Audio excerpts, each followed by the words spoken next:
For example, a cardinal doctrine of the Christian faith is the death and resurrection of Christ. This notion is so important that the Bible itself states, "And if Christ be not risen, then is our preaching vain, and your faith is also vain." Yet it is very difficult to take this account literally, for not only is there no primary source denoting this supernatural event in secular history, awareness of the enormous number of pre-Christian saviors who also died and were resurrected immediately puts the story in mythological territory by association. Early church figures such as Tertullian went to great lengths to break these associations, even claiming that the devil caused the similarities to occur, stating in the 2nd century, "The devil, whose business is to pervert the truth, mimics the exact circumstance of the divine sacraments.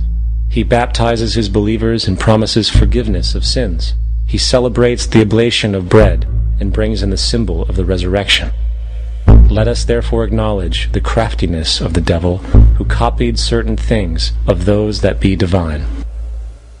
What is truly sad, however, is that when we cease the idea that the stories from Christianity, Judaism, Islam, and all the others are literal history, and accept them for what they really are, which are purely allegorical expressions derived from many faiths, we see that all religions share a common thread, and it is this unifying imperative that needs to be recognized and appreciated.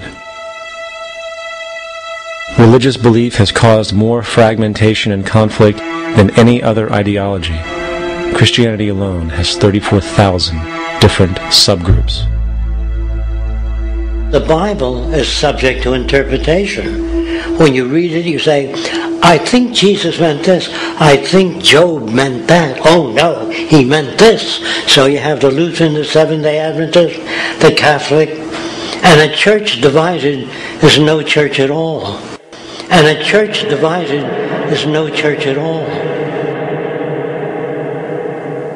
And this point on division, which is a trademark of all theistic religions, brings us to our second failure of awareness, the false assumption of separation through the rejection of the symbiotic relationship of life.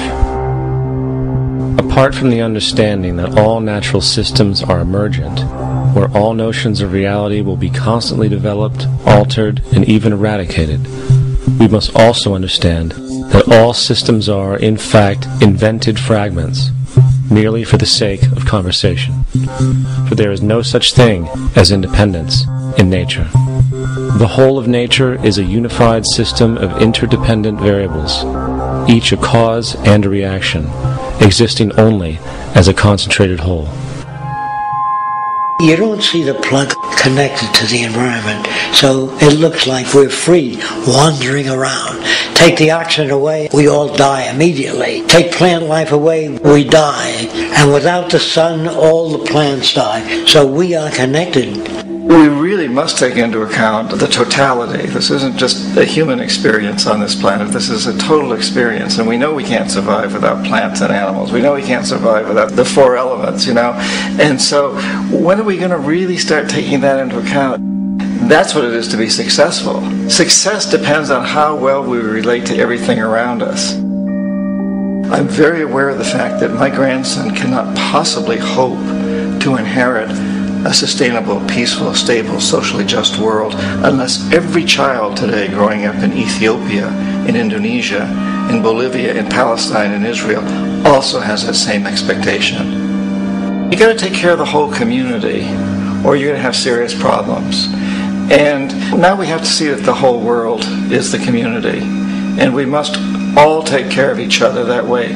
And it's not just a community of human beings. It's a community of plants and animals and elements. And we really need to understand that. That's what's going to bring us joy, too, and pleasure. That's what's missing in our lives right now. We can call it spirituality, but the fact of the matter is, joy comes from that bliss of connectedness.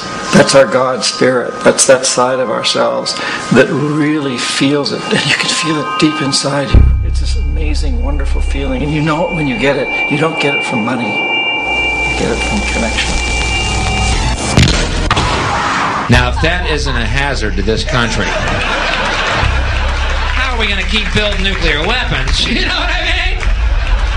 What's going to happen to the arms industry when we realize we're all one?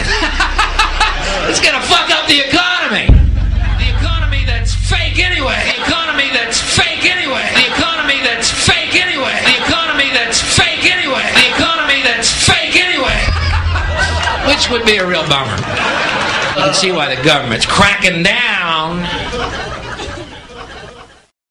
on the idea of experiencing unconditional love.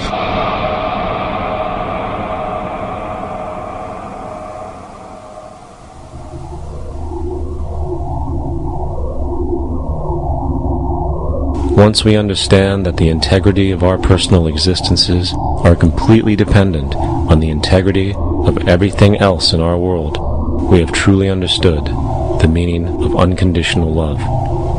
For love is extensionality, and seeing everything as you and you as everything can have no conditionalities. For, in fact, we are all everything at once. If it's true that we're all from the center of a star, every atom in each of us from the center of a star, then we're all the same thing. Even a Coke machine or a cigarette butt in the street in Buffalo is made out of atoms that came from a star. They've all been recycled thousands of times, as have you and I. And therefore, it's only me out there. So what is there to be afraid of? What is there that needs solace seeking? Nothing. There's nothing to be afraid of because it's all us. The trouble is we have been separated by being born and given a name and an identity and being individuated. We've been separated from the oneness, and that's what religion exploits, that people have this yearning to be part of the overall one again. So they exploit that. They call it God. They say he has rules. And I think it's cruel. I think you can do it absent religion.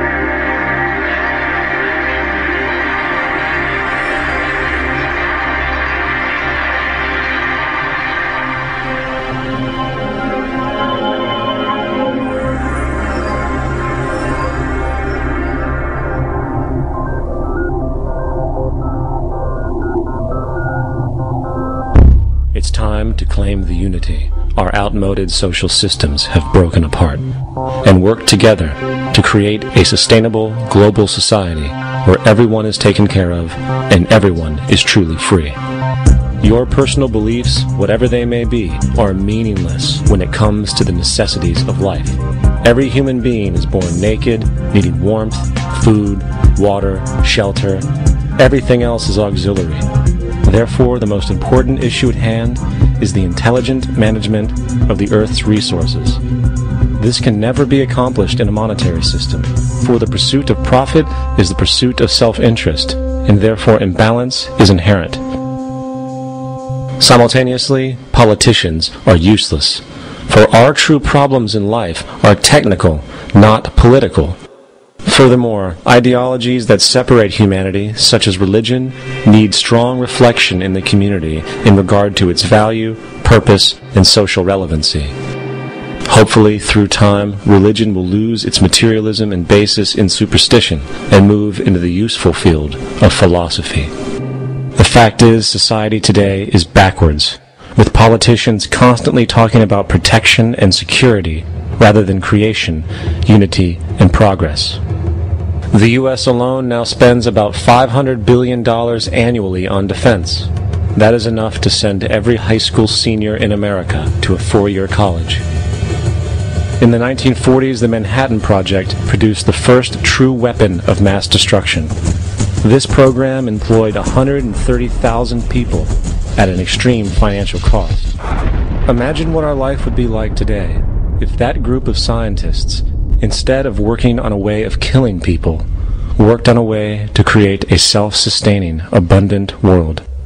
Life today would be very, very different if that was their goal. Instead of weapons of mass destruction, it is time to unleash something much more powerful. Weapons